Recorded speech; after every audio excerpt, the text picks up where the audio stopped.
Hola, hola, hola. Buenas tardes. Bueno, tal como comentaba ayer, pues sobre estos últimos días que he estado hablando tanto de las causas de la adicción, de todo lo que significa el desarrollo de la enfermedad, hablé de dos puntos básicos en todo el entramado de la adicción, ¿no? Uno era el sistema de creencias adictivo que he estado desarrollando estos días de atrás. La reflexión de ayer, y hoy quiero empezar por... Hola, María Isabel. Quiero empezar con el tema de la personalidad adictiva. Porque entiendo que seguramente con estos dos puntales, conociendo un poco los procesos del sistema de creencias que se mueve aún a niveles pues inconscientes, ¿no? Dentro de todo ese submundo que tenemos las personas adictas dentro, tan florido a veces y tan negro otras, pues hay que sumar a todo ese entramado hay que sumar el de la personalidad. Y hay una serie de atributos en la personalidad adictiva que dan, yo creo que culminan la obra, el cuadro, ¿no? de la adicción, y que creo que es importante que sepamos. Yo voy a intentar explicaros las cosas tal como yo las veo y las he ido desarrollando a lo largo de mi conocimiento y de mi experiencia. Veréis, lo básico es entender que la mayoría de la gente, la mayoría de las personas, pues tienen un concepto bastante, por decirlo físicamente, ¿no?, ingenuo y limitado de la enfermedad.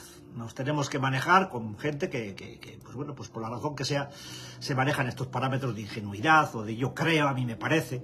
Y eso es básicamente porque todavía, y es triste tener que decirlo, se tiende a circunscribir el ámbito, el terreno de la enfermedad, a las adicciones químicas. Es decir, a las sustancias, básicamente a las sustancias, ¿no? Excluyendo, pues, otras que son menos llamativas, como pueden ser, pues, las conductuales, ¿no? El tema de las... pero no son menos dañinas por eso, la ludopatía valga como referencia.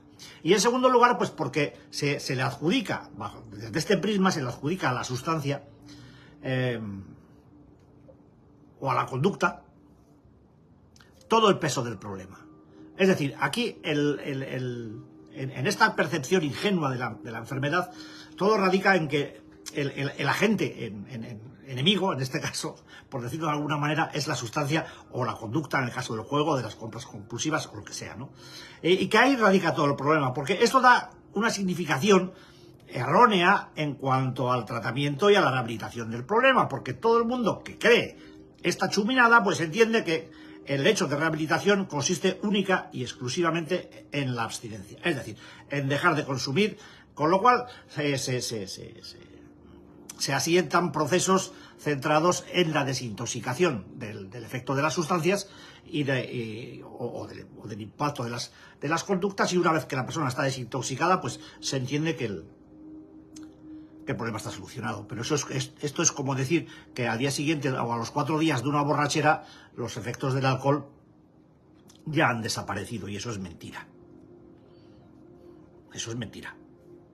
Porque los efectos pueden durar bastante más tiempo. Y no digo químicamente, digo a otros niveles. Y químicamente también, porque hay unos procesos de regeneración celular que se tienen que ir produciendo, porque el alcohol es un tóxico que produce hábito. Pero no me quiero meter en ese charco. Es decir, porque lo que quiero reflejar es que la creencia habitual es que una vez que una persona adicta se pone en tratamiento, en un proceso de desintoxicación, una vez desintoxicada, pues todo el mundo entiende que puede seguir su vida como si no hubiera pasado nada. Hay que joderse. Como si no hubiera pasado nada. Pero, a ver, no sé. Eso es como que te pilla alguien por la calle y te pega un puñetazo en la cara y bueno, y ahí no ha pasado nada. Una vez que se te quita el moretón, ya no ha pasado nada, ¿no? Pues, bueno, a lo mejor ha quedado alguna muela suelta, maxilar no sé qué, el cóndilo maxilar roto, en fin, no sé cuántas cosas. Digo porque a mí me lo rompieron de una hostia. en una de mis aventuras. Entonces, el hecho de creer que por el cese del consumo o la desintoxicación ya está resuelto el problema es no entender nada de nada. Y en cuanto a la división conceptual del asunto, pues hay que entender también que muchas veces tanto las adicciones químicas como las conductuales pues coexisten, se justaponen. Y hay gente pues que tiene un problema con el juego, también tiene un problema con el perico, tiene un problema con el THC, con los canutos, tiene un problema con el alcohol, tiene un problema con todo lo que se ponga por delante. Muchas veces coexisten tanto las químicas con las comportamentales, como varias comportamentales, como varias químicas y una comportamental. Hay un surtido muy variado.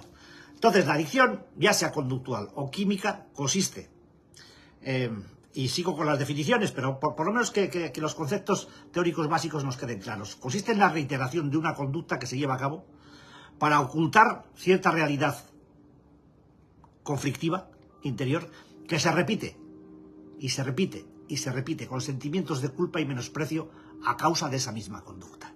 Es decir, que lo que hacemos nos genera... lo hacemos para liberarnos de una angustia interna o de una presión interna que no podemos manejar, y el hecho de liberarnos de esa presión por medio de las sustancias o de la enfermedad cuando nos atrapa, pues nos genera un sentimiento de culpa y menosprecio que no podemos soportar. Con lo cual nos estamos quitando unos procesos de angustia interna, de menosprecio y de culpa y de cantidad de cosas interiores con algo que nos genera más menosprecio y más culpa. Con lo cual, el que quiera que se ponga el traje de adicto y que se vaya rascando los granos que le van a salir, porque le van a salir unos cuantos. Estoy hablando de esto porque quiero contextualizar el asunto después de haber hablado del sistema de creencias, pero, en fin, de una u otra manera estamos hablando de personas que no podemos detenernos porque nuestra presión interna nos lo impide a reflexionar sobre nosotros mismos. Podemos reflexionar sobre muchas cosas, podemos ser unos buenos profesionales y brillar en nuestro trabajo, podemos hacer muchísimas cosas, hasta dirigir una puta multinacional, podemos hacer cantidad de cosas. Pero somos incapaces de detenernos a reflexionar sobre nosotros mismos, porque la función de prefrontal la tenemos, bueno, ya me habéis oído hablar más de una vez de los procesos, como varía la inteligencia funcional de la inteligencia ejecutiva, ¿no? En los adictos tenemos unos problemas con la inteligencia ejecutiva, es decir, a la hora de tomar decisiones, pues nuestros inhibidores prefrontales no nos funcionan en condiciones, no tenemos esa reactividad que nos ayude a superar los impulsos, los impactos, la presión del cerebro medio. Y así tomamos decisiones pues que nos complican la vida cada vez más. Pero esto es un proceso interno neurológico del que por muy listo que sea uno, pues es difícil que se sustraiga, ¿no? Porque uno no entiende cómo puede uno dirigir una empresa o tener no sé cuántos trabajadores y ganar dinero y vivir, pues no sé, con cierta... y a la vez pues liarlas de todos los colores, ¿no? Así que nos mantenemos o funcionamos de una manera o bajo una hiperactividad total con el único fin de ocultarnos todo ese profundo sentimiento de culpa que llevamos dentro y en cantidad de ocasiones pues por el abandono, por el castigo al que sometemos a nuestro entorno y a nosotros mismos, ¿no? Entonces, bueno, actividad, lo decía el otro día con el sistema de creencias, mantenerse tan activo y reactivo que no me permite reflexionar, porque si me paro a pensar no hago nada de lo que tenía que hacer. Vivimos en un proceso de crisis permanente, solemos entrar en crisis pues por causa de este exceso de actividad y por la situación emocional misma que intentamos tapar. O sea, la olla a presión revienta y nos saltan los callos a la cara, ¿no? Es tremendo cómo cuesta manejar este tipo de situaciones. Así que cuando hablamos de adicción y hablamos de la imagen generalizada que existe del adicto puro, ¿quién es el adicto puro? Un compañero yonki que está tirado en un poblado de chabolas infecto y lleno de porquería mientras duerme el colocón o un borracho tirado en la calle ya totalmente desahuciado social y familiarmente. ¿Quién es el adicto puro? El alcohólico puro, el alcohólico, el que solo bebe y bebe y vuelve a beber como los peces en el río. ¿Quién es el adicto puro? O sea, es muy difícil que una persona adicta hoy en día tenga una sola adicción. Los fenómenos que se dan en la teoría, como pueden ser estos de adictos puros, no se corresponde con la práctica, ¿no? Porque normalmente una adicción suele estar ligada a otras. En mi caso eran alcohol y tabaco. Razón por la cual siempre he planteado que a la hora de abandonar las sustancias se tienen que abandonar las dos, porque si abandonas solamente una de ellas, la otra que está condicionada con la anterior te va a demandar la primera, ¿no? Entonces, sin embargo, hay muchos médicos que de hecho les prohíben a los pacientes que dejen el tabaco.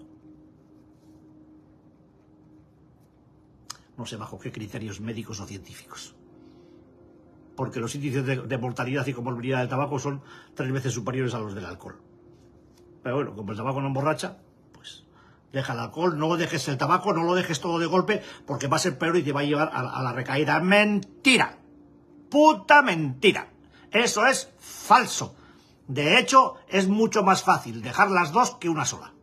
Es mucho más fácil dejar las dos de golpe que dejar una y luego la otra, por la sencilla razón de que todo el potencial adictivo que lo tienes repartido en dos sustancias se va a concentrar en la que mantengas, y la que mantengas va a coger un carácter de potencia del 100% de tu capacidad adictiva, con lo cual, cuando te quieras pegar con eso para abandonarlo, te vas a ver que los síntomas de abstinencia son superiores, que la dificultad para abandonar el hábito es mucho peor y que te vas a ver con unas dificultades que no hubieran sido tales si de entrada, cuando abandonaste el alcohol, estoy hablando del caso del alcohol y tabaco, pero vamos, se puede parametrizar en otras sustancias, cuando dejaste la primera, si hubieras dejado la segunda, tu potencial adictivo se hubiera quedado en el 100% de cero.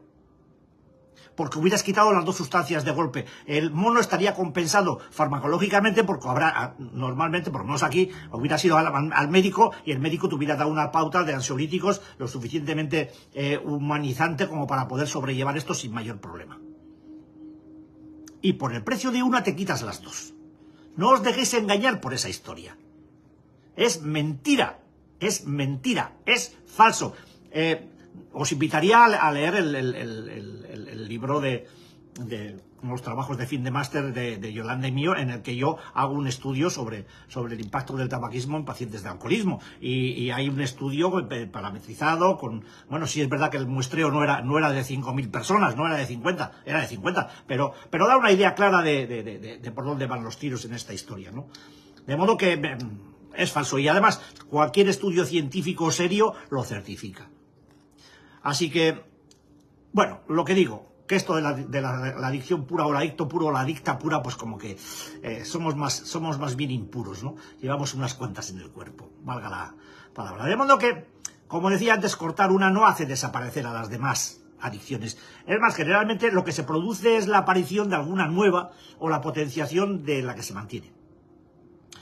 Bueno, muchos compañeros que han dejado por ejemplo, del alcohol, pues acaban jugando a las máquinas. En mis tiempos a las máquinas tragaperras, ahora son las apuestas deportivas, o gente que deja el juego y se empieza se tira hacia el cannabis o hacia el perico o hacia el alcohol. Esto suele variar. Por suerte o por desgracia, las catalogaciones que se dan de adicciones de primera y de segunda están asentadas en el colectivo médico y siempre parece que hay una serie de categorías. Insisto, no sé bajo qué parámetros científicos, porque la mortalidad y la comorbilidad y las tablas están ahí, el DSM-5 y el CIE-11 te los clarifican y la OMS lo tiene más que claro todo esto. Pero bueno, sigue habiendo mucho listo por ahí que no sabe de qué va esto. Bueno, entonces, lo que hay que entender en esta historia es que el problema no está, repito, no está en la sustancia o en la actividad o la conducta adictiva, sino en la persona,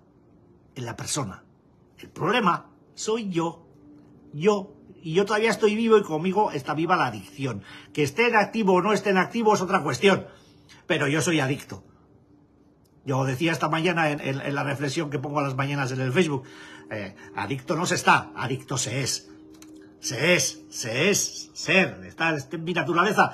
La adicción, el adicto es una manera de ser, de andar, de amar, de odiar, de querer, de hablar, de moverse, de bailar, Yo soy, no estoy. Entonces, el problema está en mí, y ahí es donde hay que hacer el trabajo. Por lo tanto, recuperarse de una adicción, pues requiere de mucho más que el hecho en sí del abandono del consumo de la conducta, que obviamente es lo primero que hay que hacer. No vayamos a malentendernos. Lo primero que hay que hacer es dejar de consumir, no jodamos. A ver si alguien me va a malinterpretar en esto. Una vez dejar, pero no es lo único. Lo primero no es lo único. Lo primero es lo primero. Y después de lo primero viene lo segundo y todo lo demás detrás. De hecho, recuperarse de una adicción demanda un cambio profundo de actitud y de estilo de vida. Una visión diferente de uno mismo y del mundo que le rodea. Es decir, nos tenemos que meter en un proceso de cambio radical, totalmente opuesto al sistema de vida que hemos llevado hasta el momento, en el que, por suerte para nosotros, pues ha saltado todo por los aires y mira, pues nos hemos encontrado con un bofetón de la vida que nos ha puesto delante de la salida. Estas cosas pasan, ¿eh? ¿Verdad, Dulcinea? A veces, pues, la vida te pega un guantazo, te quedas así recogido y dices, hostia, ¿y ahora qué? Y sale tu potencial, porque es cuando te ves apretado, cuando la vida aprieta y no ahoga, pero aprieta de cojones, pues uno echa mano de recursos que normalmente no sabe que tiene. No sabe que tiene, pero los tiene, joder, claro que los tiene. Y hay que tener confianza en que el hecho de darse cuenta de ellos es una buena muestra de que están, ¿no? Y tener confianza en que van a seguir ahí, pero que hay que usarlos. Así que, liberarse de una adicción sin estas pautas, a mi juicio, es absolutamente imposible. Para mí, creo que cualquiera que esté trabajando en este ámbito sabe, es necesario, es indispensable cambiar el estilo de vida, la manera en que se vive.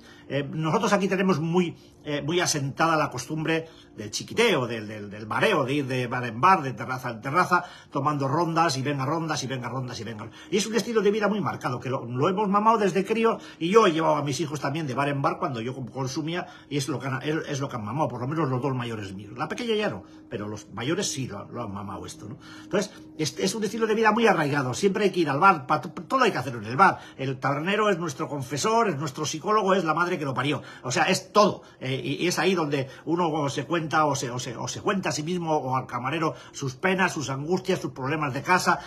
Vivimos en un país de cara a la calle, de cara a la galería. O sea, nos pasamos la vida matándonos para comprarnos una casa o un piso en propiedad y luego vivimos en la puta calle. Es que es acojonante. Lo de los españoles es que es la hostia. Pero bueno, pues es que, bueno, tenemos casta para todo. Así que es necesario, es indispensable cambiar el estilo de vida. Y hay que entender entonces que todas las adicciones tienen un denominador común.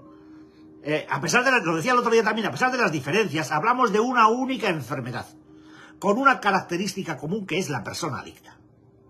Y el malestar interno que le hace vulnerable a los impactos del medio, impactos que son acumulativos. Por eso es tan importante el cambio de vida y salir del entorno de consumo, porque una persona adicta no solamente es adicta a la sustancia o a la conducta, en el caso del juego o de otros conductuales como las copas, es adicta a la sustancia, a la conducta y al entorno donde se desarrolla la enfermedad.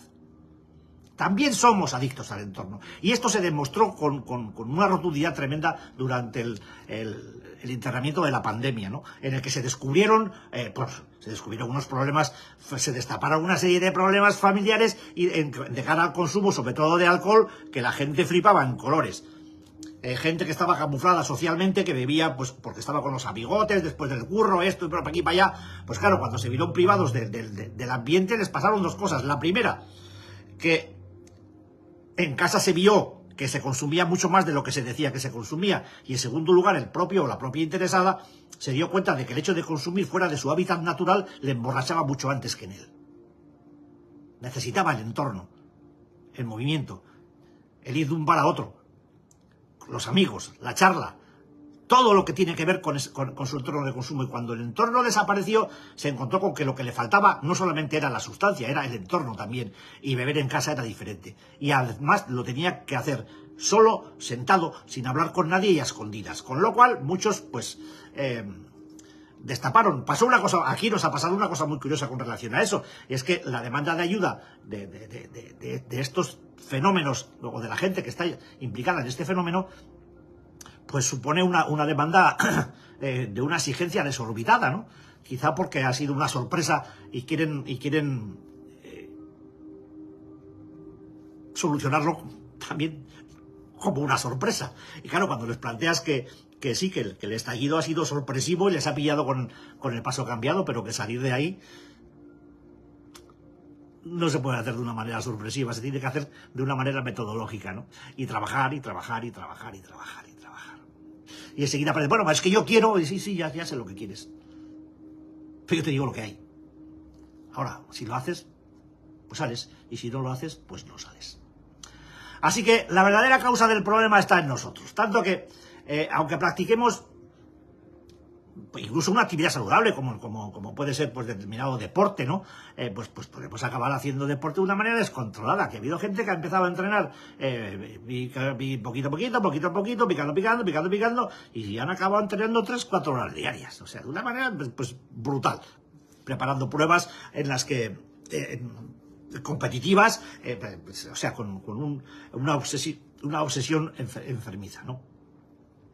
Así que tenemos que hacerlo todo de una manera pues controlada, pues porque tenemos que sujetar todo ese disparo de neuroquímicos que se produce en nuestro cerebro en cuanto detecta algo susceptible de devorar, ¿no? En el caso del deporte, pues pueden ser las endorfinas, la serotonina que genera, en fin, en el sexo compulsivo, pues algo por el estilo, ¿no? Tenemos que estar muy atentos a la riada de neuroquímicos que se produce. Y además, vamos a seguir siendo, y esto que quede claro, altamente vulnerables mientras no cambiemos o pongamos en práctica ese estilo de vida diferente que ya he comentado, ¿no? Pero que además del estilo de vida tiene que incluir un cambio muy importante a nivel mental, con un cambio de pensamientos y un cambio de creencias diferentes. Por eso estamos hablando del sistema de creencias y por eso estoy hablando, o voy a meterme con la personalidad adictiva. Bien. Y además, más además para abandonar la adicción es inevitable encarar y resolver los trastornos emocionales, psicoemocionales que la provocaron, entendiendo una serie de particularidades o atributos, pues como esto que os voy a detallar. Lo veremos todo, pero estamos hablando de unos... Ay, Dios mío, es que estamos hablando de una enfermedad compulsiva. Estamos hablando de unos caracteres, de unos parámetros de personalidad compulsiva, inconsistente, incontrolable, ilusoria, progresiva, imparable, reiterativa, implacable, absorbente, celosa, doblemente tóxica, desconcertante, posesiva, obsesiva, sutil, opresiva, desgastante, ladina, poderosa, confusiva, multifactorial y diferenciadora. Eso es una adicción. Esos parámetros son los que lleva un adicto sobre sus hombros. Compulsión, inconsistencia, descontrol, ilusión, progresión, incontenibilidad, iba a decir, reiteración, implacabilidad, absorbencia, celos, doble tóxico, desconcertante y desconcertante, posesiva, obsesiva, sutil, opresiva, desgastante, poderosa, confusiva, multifactorial y diferenciadora. Si al sistema de creencias le metéis todo este taco de barbaridades, vais a ver lo que sale. Pero vamos a ir viéndolo con más detalle. Es compulsiva, como decía, porque la compulsión es un cuadro que impide poner el límite al instinto y a la conducta. Obstruye el proceso reflexivo e imposibilita cualquier tipo de análisis. Cuando estamos bajo la tiranía de la compulsión, nos vemos muy limitados para casi todo lo que emprendemos.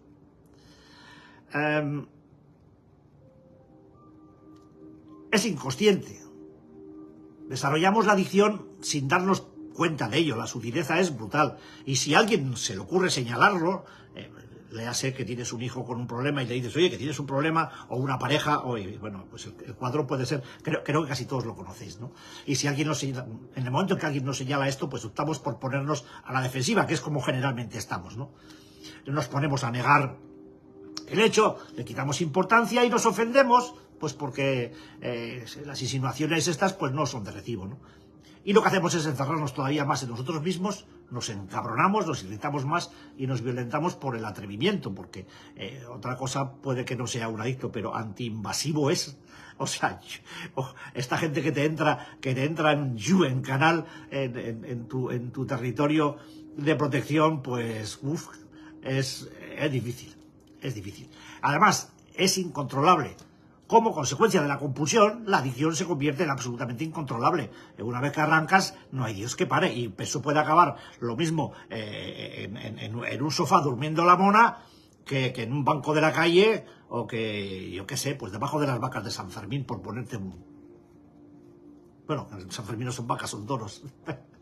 Pero bueno, es un proceso, es ilusoria, ¿no? Ciertamente pasamos por etapas en las que nos engañamos con esa ilusión de dominio, o de cierto dominio, que solemos tener algunos, que nos conduce a un incremento progresivo del consumo, cuando es terrible, ¿no?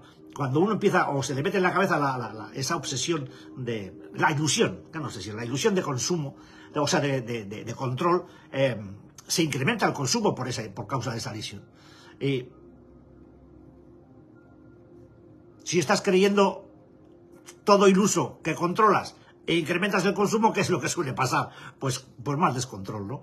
Pero que será superado con más ilusión, que será superada con más descontrol, que será superada con más ilusión, que será superada con más descontrol. Y si queréis sigo. Es un cuadro progresivo, la enfermedad es progresiva y tiene un desarrollo en el tiempo. Así que no es raro que en determinados momentos tengamos conciencia del peligro de lo que nos está pasando. Y es cuando solemos, normalmente, hay etapas en las que empezamos a hacer pues múltiples experimentos de control parcial. Pues voy a dejar de beber entre semana, o los días pares, o los días impares, o en fin. O voy a cambiar el tinto por el clarete, o el clarete por el blanco, porque es menos ácido, o voy a cambiar de vino a cerveza, o de la cerveza pues me voy a pasar a los cubatas, o etcétera, etcétera, etcétera. Aquí teníamos un compañero que se pasó al whisky porque le hacía menos daño que la cerveza.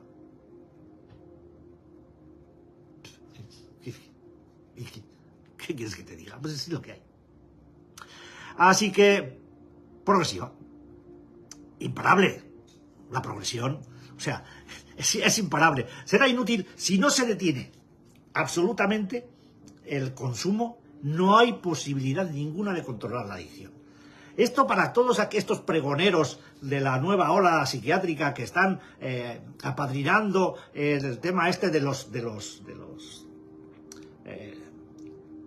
abandonos del consumo regresivos, es decir, que de ir dejando poco a poco, de venderle a la gente la moto esta de que, bueno, no, hombre, no hace falta que dejes de consumir del todo, tú ven aquí y poco a poco ya irás viendo cómo te vas convenciendo de que tienes que dejarlo, etcétera, etcétera. Y yo sí, a mí las pruebas y la realidad me remiten al hecho de que la única posibilidad de control es la abstinencia absoluta.